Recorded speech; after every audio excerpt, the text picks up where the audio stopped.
Selamat pagi, siang, sore, malam. Selamat datang kembali di podcast Pamer 956. Nah, di podcast kali ini itu ada yang beda nih. Di sini ada dua perbedaan nih. Yang pertama, aku kali ini ditemani sama seorang narasumber. Narasumber kita yaitu Pak Edi, kasih pelayanan di kantor KPP Pratama Merauke. Dan yang kedua adalah terkait ruangan podcast kita yang baru nih Pak ya. Lebih proper ya. Iya, lebih proper dibandingkan yang kemarin ya Kak ya. Ada logonya kelihatan, semuanya bagus lah ini. Nah, teman-teman tentunya harusnya masih inget ya sama aku. Aku Adis, kali ini ditemani sama Pak Edi. Di podcast kedua ini tentunya akan ngomongin tentang pajak. Nah, momennya kan pas banget nih Pak. Iya. Pas, ini kan 14 Juli ya. Pajak ya. Hari Pajak Nasional. Hari pajak keberapa nih Pak? Nah itu seru nih. Oh. Nanti kita bahas. Oke, nanti kita bahas. Lucu dan ya. seru itu. Oke. Nah, selama ini kan kita ini selalu memperingati hari-hari lain ya Pak ya, kayak hari kemerdekaan, hari ibu, bahkan hari uang gitu loh. Hari uang. Nah, hari pajak itu sebenarnya apa sih Pak? Baik. Hari pajak sebetulnya seperti hari peringatan pada umumnya ya, bahwasanya hari pajak itu hari untuk memperingati sebetulnya pajak itu mulai kapan. Pertama kalinya seperti apa. Tapi di luar itu sebetulnya adalah untuk selain memperingati hari lahirnya, juga kedua untuk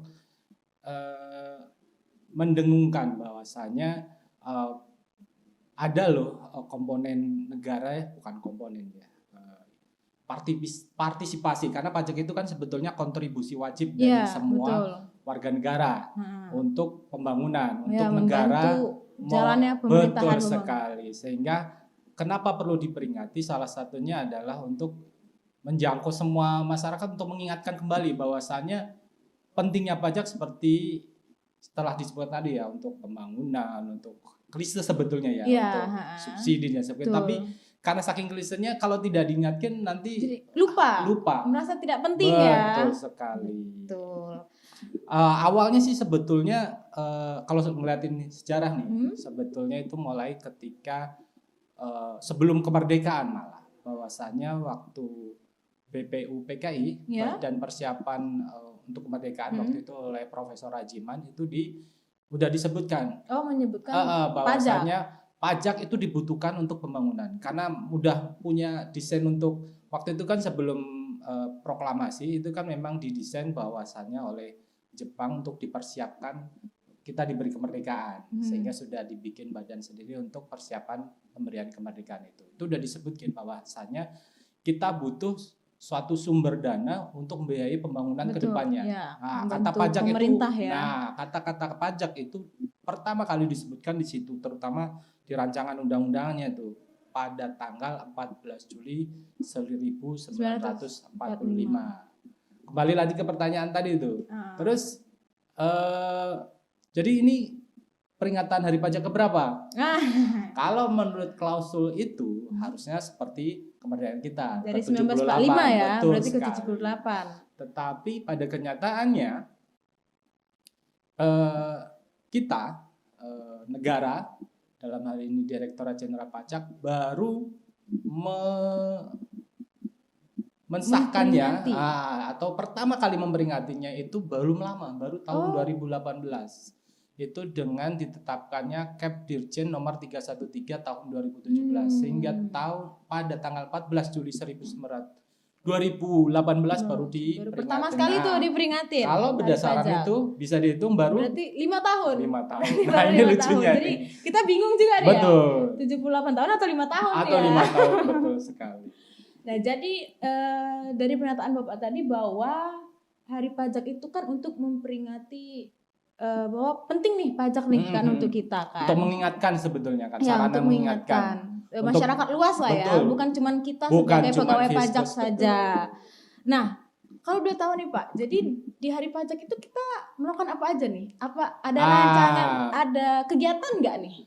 Secara umum untuk menambah keseruan sebetulnya Direktorat Jenderal Pajak itu mengadakan beberapa kegiatan yang jelas yang kayak seperti tadi pagi tuh. Oh, upacara. Itu Upacara wajib. tuh, apalagi setelah sekian purnama ya, sekian purnama baru diperingati dilakukan upacara kembali secara luring, mengingat sebelumnya kita terdampak COVID pandemi ya. Semuanya jadi daring. Semuanya daring. Nah, ini baru pertama kali diperingati secara luring kembali semenjak kita diterpa bencana COVID. Itu yang pertama. Yang kedua, ada beberapa kegiatan yang memang perlu kita lakukan, terutama untuk tadi ya, untuk mengingatkan bahwasannya negara hadir ke masyarakat mungkin dengan bakti sosial. Kita ada bakti sosial ke beberapa panti asuhan. Kalau di Merauke itu kemarin ke panti asuhan Kartini yang dikelola oleh Dinas Sosial Kabupaten Merauke. Kemudian juga dengan panti asuhan yang dikelola oleh Muhammadiyah di Sepadem. Terus ada beberapa lomba semacam lomba fotografi, Direktorat DJP Got Talent. Oh iya. Itu untuk memperingati Hari Pajak ya. Betul. Makan ada beberapa di KPP tertentu itu malah mengadakan basar. Itu sampai hari ini tuh, dari hari kemarin mengadakan basar dengan UMKM tuh, sekaligus dengan kegiatan Business Development System Center yang memang jadi program kerja kita. Ngomong-ngomong tentang bakti sosial panti asuhan itu kemarin kalau nggak salah udah up ya di IG kita, ya. betul. Jadi buat sobat pajak nih yang mau tahu keseruan kita di panti asuhan kemarin bisa lihat di IG @pajakmerauke ya. Tapi di luar itu ya, kalau pengen cari tahu info-info grafis dan sebagainya semacam kayak yang terbaru kemarin itu peraturan soal natura, infografisnya agak ada di situ tuh. Atau pengen kontak ke kita, lupa nomor handphonenya, di situ juga ada ya, tuh. bisa lihat di IG ya, karena ada linktree-nya di situ. Nah, Bapak ini kan sebagai Fiskus ya, Pak ya. Nah, menurut Bapak apa sih makna Hari Pajak itu, Pak? Makna Hari Pajak, terutama saya ya, kasih pelayanan. Kasih pelayanan khususnya. Kasih pelayanan sebetulnya apa sih? Ya sesuai dengan tupoksi saya dan memang harapan masyarakat bahwasanya kita akan memberikan pelayanan yang terbaik. Entah itu yang datang langsung ke kami, ke kantor, maupun kita juga membuat beberapa channel layanan yang digital yang biar dicangkup. Mengingat nih KPP Merauke kan wilayah kerjanya kan luas ya? 4 kabupaten nih. Tapi 4 kabupatennya tidak seperti di Jawa nih. Kalau digabung itu luasnya udah seluas lebih besar daripada Pulau Jawa itu sendiri. Sehingga kalau kita mengandalkan hanya kesediaan wajib pajak untuk datang ke kantor itu akan sangat menyulitkan, sehingga memang jarak juga ya. Betul, jarak sangat berpengaruh, sehingga kita membuka beberapa channel, terutama yang sangat user friendly untuk masyarakat yang ada di Papua. Kita ada layanan WhatsApp, itu kita sambungkan ke layanan linktree kita, sehingga kalau masyarakat mau langsung bertanya dengan petugas pajak bisa WA ke kita di nomor, nanti ada di linktree-nya tuh, nanti di akhir. Tapi itu jam kerjanya kapan tuh, Pak? Nah, ini masalah klise sebagai ASN memang akhirnya jam kerja kita seperti jam kerja biasa, hanya dari jam 8 sampai jam 4, kecuali hari libur juga kita tidak buka layanan. Jadi silakan dimanfaatkan selama jam kerja. Jadi kita tetap buka loket di depan, juga ada petugas di belakang yang piket untuk menjawab pertanyaan. Tapi di luar itu banyak sekali yang memang sudah dikembangkan oleh kantor pusat nih, semacam bila pendaftaran tidak perlu datang lagi ke kami, ke kita, bisa langsung aja mengakses erek.pajak.go.id, bisa langsung mandiri ya, mandiri betul, sehingga mau di Boven, mau di MAPI, mau di Asmat, silahkan langsung mengakses itu untuk melakukan pendaftaran NPWP. Iya, berarti nggak perlu jauh-jauh nih kan. Perlu jauh-jauh dari Boven nih mau ke Merauke kan jauh ya Pak ya, bisa dan dari online memang, tadi. Dan memang lagian biasanya kan, wah Pak saya ingin cetak kartu NPWP. Kartu NPWP ini sudah tersedia secara elektronik. Ya, melakukan pendaftaran di erek.pajak.go.id yang tadi. Di luar itu nanti kalaupun sudah punya NPWP mau lapor, sudah ada e-filing tuh di DJP online. Silakan melakukan pelaporan, tidak perlu kirim pos, tidak perlu datang ke kantor, tidak perlu minta bantuan saudaranya di Merauke untuk melaporkan. silakan saja langsung mengakses sendiri di DJP Online di menu e-filling-nya, ataupun melakukan pembayaran bisa menggunakan billing di menu DJP Online juga. Satu lagi yang baru, biasanya kendalanya soal itu adalah lupa e-fin nih. Paling sering tuh, apalagi kalau mau menjelang SPT tahunan. Secara nasional, Direktorat Jenderal Pajak sudah membuat aplikasi yang bisa diunduh di Play Store, yaitu M-Pajak. Jadi di situ ada menu e-fin. Jadi sebelum login pun ada di kiri bawah, kanan ya bawah. Kiri sini Pak. Oh, kanan bawah. berarti. Kayak Shinchan berarti. Di kanan bawah itu ada menu lupa e-fin. Nanti yang akan dikirim melalui ada pilihannya ke nomor handphone yang terdaftar di database kita maupun di nomor alamat email yang terdaftar. Sekali lagi memang untuk validasi data takut salah gunakan sehingga sama yang lain. dikirim ke data sesuai data yang terdaftar pas awal ya, pas awal pertama Tetapi daftar kalau di memang sini. itu bisa melakukan perubahan data kok, atau melakukan kontak ke nomor WhatsApp kita. Cuma kan mungkin kendalanya lagi nih Pak ya, sekarang kan serba digital. Betul.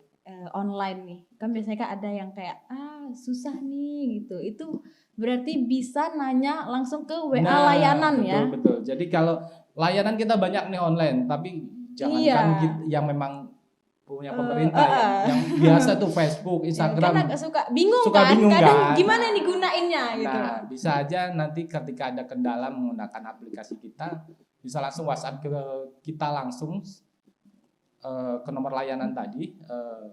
Saya jadi penasaran, nomornya lupa nih sebetulnya.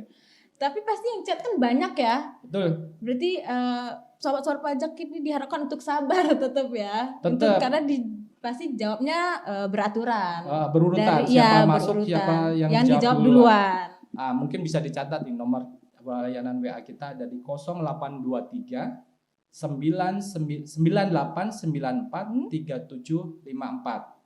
Saya ulangi 0823 9894 3754. Jangan khawatir, nanti yang bertugas itu lebih dari satu orang. Kalaupun memang ini berarti memang trafiknya sedang banyak, tapi pasti dijawab selama jam kerja. Oke, berarti kan menurut Bapak yang paling penting adalah kepuasan pelanggan, wajib pajak ya, kepuasan masyarakat dari layanan kita kan, dari fasilitas-fasilitas tadi dong. Betul. Nah, menurut Bapak sudah dimanfaatkan dengan baik belum nih Pak? Layanan-layanan yang sudah diberikan sama KPP Pertama Merauke ini, baik dari kita sebagai pegawainya, dari masyarakat dan lain-lainnya Pak. Baik, terutama memang tidak ada yang sempurna ya. Yang jelas itu selalu mengalami perbaikan, terbukti dengan yang memanfaatkan layanan-layanan kita. Dari traffic WA, dari traffic e-filling itu dari tahun ke tahun yang melaporkan lewat e-filling selalu bertambah, meningkat. Yang menggunakan layanan WA kita juga semakin banyak. Memang trafficnya paling banyak adalah menjelang laporan SPT tahunan. Biasanya yang paling banyak adalah lupa e-fin nih. Atau biasanya proses pemindahan WP nih. Pemindahan tempat terdaftar tuh ya. Betul, itu biasanya ada kendala di KPP barunya belum di-approve dan sebagainya. Telepon ke kita konfirmasi. Maaf, bukan telepon, WA ke kami.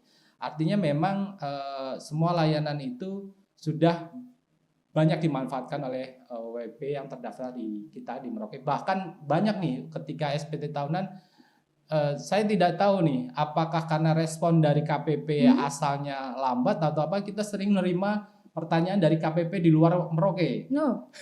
Ada yang dari Jawa, ada yang dari sama-sama dari Papua. Itu langsung, mohon maaf ya ini nih, karena memang layanan kita sebetulnya khusus untuk KPP Merauke, tapi memang mengingat waktu itu adalah SPT tahun dan sebagainya, kita dibantu, tetapi juga harus sesuai syarat persyaratannya ya, kecuali memang layanan itu hanya bisa diberikan di KPP terdaftarnya, seperti mungkin perubahan data dan sebagainya. Itu saja. Nah, seperti yang kita ketahui nih ya Pak ya, bahwa pajak ini kan memerlukan dukungan dari banyak pihak.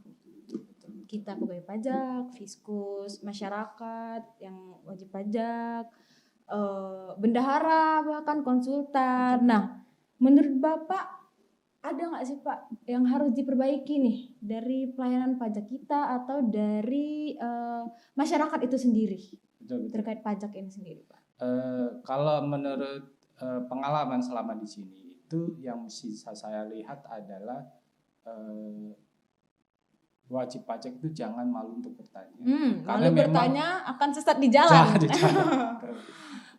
Jangankan wajib pajak ya, kita sebagai fiskus juga kadang apalagi ada beberapa undang-undang baru nih kayak Cipta Kerja, HPP, otomatis itu membuat beberapa peraturan baru turunannya nih, sehingga maklumlah ya kalau kita wajib pajak belum tersosialisasi. Nggak heran lah kalau betul. Mereka sehingga, bingung ya. Betul. Di luar kita melakukan sosialisasi itu terus menerus dengan target pastinya kan, karena memang keterbatasan waktu, dana dan sebagainya dengan luasnya. Paling tidak kalau memang ada ini bisa tuh WA untuk menanyakan ke kita. Jangan malu bertanya. Ya, intinya ditanyakan. Betul. Ditanyakan langsung ke kita ya, sebagai pegawai pajak. Di luar memang kita juga melakukan sosialisasi, tapi betul. kan tidak bisa langsung skala besar seluas itu, tetapi ya di luar yang miss itu mungkin bisa menanyakan langsung ke kita.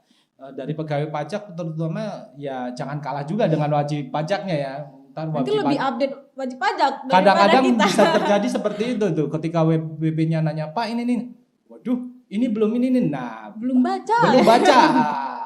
Artinya memang harus jangan segan-segan juga untuk mengupdate diri kita sendiri. Untuk bendahara, konsultan, terutama konsultan nih,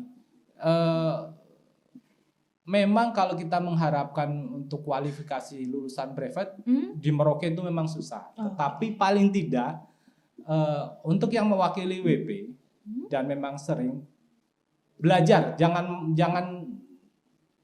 hanya mengandalkan petugas pajak juga, sehingga ketika diajarin mau tahu dan mengingat, sehingga jangan setiap saat datang hanya untuk menanyakan hal yang sama tuh, seolah-olah itu nggak mau tahu sebetulnya. Ya udah, yang penting saya datang nih ke kantor nih, gitu. Kan tugasnya orang pajak nih. Padahal ada pelaporan bisa belajar kan, ya. Betul. Dan prinsipnya pajak kan self assessment. Betul. Yang menghitung, melaporkan adalah wajib pajak sendiri. Ketika langsung minta tolong ke kantor pajak, nanti kalau ada kesalahan, lu nggak tahu nih kantor pajak yang melaporkan, lempar manggis nih. Sehingga memang perlu didedikasikan lah untuk konsultan pajak ini. Tidak harus brevet walaupun aturannya begitu, tapi paling tidak mau belajar lah, sehingga diajarin ya tidak menanyakan hal yang sama terus menerus setiap saat. Itu aja sih. Oke. Kalau boleh tahu nih Pak, Bapak udah berapa tahun sih Pak di DJP Pak? Saya lulus tahun itu 2000. 2000 ya? Berarti saya udah 24 nih. 2019. Salah, saya lulus 2022. Oh, baru kemarin. Baru setahun. Ya. Ini saya setahun aja belum ya. Nah, kalau kayak gitu ada nggak sih Pak kesan untuk kemajuan Direktorat Jenderal Pajak? Kesan nih, kalau kesan saya terhadap DJP itu hebat ya, maksudnya hebat gini, bisa mentransformasi bukan hanya 1-2 orang, tapi mentransformasi satu eselon 1 direktorat dari yang tadinya ya banyak kan negatifnya dulu ya, preman lah, tukang palak lah, tapi bisa bertransformasi menjadi institusi yang mengutamakan kepuasan pelanggan, dalam hal ini wajib pajak. Memang ada 1-2 yang tidak sesuai jalur, tetapi paling tidak itu sudah sehingga cepat diketahui. Betul. Dan bisa ditangani oleh pihak yang berwajib atau yang berwenang. Sehingga ya namanya institusi yang masih berbenah pasti ada miss-missnya dikit ya, tetapi paling tidak secara institusi kita berkomitmen untuk berubah untuk menjadi yang lebih baik. Itu kesan saya selama 24 tahun ya, 24 tahun mengabdi di DJP. Transformasinya luar biasa cepat ya. Dan luar biasa sekali. Merasakan ya Bapak, merasakan sekali ya. Betul. Nah, kalau untuk harapan Pak nih, harapan untuk DJP selanjutnya, closing statement lah Pak gitu. Oke. Seperti pesan Bu Sri Mulyani sebetulnya. terutama bagi pegawai pajak. Jangan lelah mencintai negerimu. Apa yang sudah kita terima harus kita kembalikan ke negara sesuai atau bahkan lebih ke negara dengan komitmen dengan ini, terutama sesuai, apalagi kita kan baru kena COVID nih, sama-sama kita lagi pulih nih, entah dari pihak swastanya, baik dari pemerintahnya, karena ini kan kita saling terkait nih. Iya, betul. Jadi mungkin sesuai tema Hari Pajak kali ini, yaitu rawat kebersamaan, kuatkan tekad, wujudkan perubahan.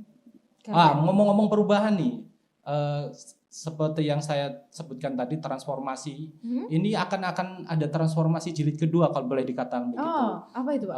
DJP itu sedang mempersiapkan Cortex, sistem inti administratif perpajakan yang baru, yang tadinya bermacam-macam aplikasi banyak, sekarang nantinya satu aplikasi. Ini terintegrasi betul berarti. Itu entah dari sisi wajib pajaknya, sekarang banyak tuh aplikasi yang digunakan kan, ataupun dari Fiskusnya untuk pas melakukan pelayanan itu juga banyak aplikasi. Nanti diharapkan hanya ada satu aplikasi siap itu, sistem inti administrasi perpajakan yang bila tidak ada aral melintang mulai 1 Mei 2024 akan mulai launching. Ini perlu kesiapan dari wajib pajak, juga kesiapan lagi dari kami dari petugas pajaknya. Jangan sampai kita mengharapkan memberikan pelayanan yang lebih baik dengan aplikasi baru, kita malah gegap. Nggak ngerti ya, justru kitanya nggak ngerti. Oke Bapak, terima kasih untuk diskusi kita hari ini. Seru banget ngomongin pajak. Masih banyak dong, cuman keterbatasan waktu. Kita akhiri dulu podcast kita hari ini dengan kata apa nih? Kita belum ya. Apa mungkin salam satu bahu? Boleh. Ya, salam satu bahu itu salam kita di DJP untuk menandakan transformasi jilid kedua nih.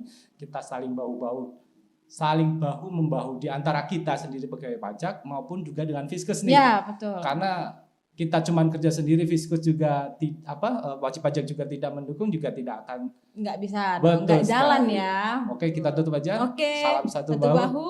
Salam satu bahu. Jangan lupa di podcast selanjutnya ya.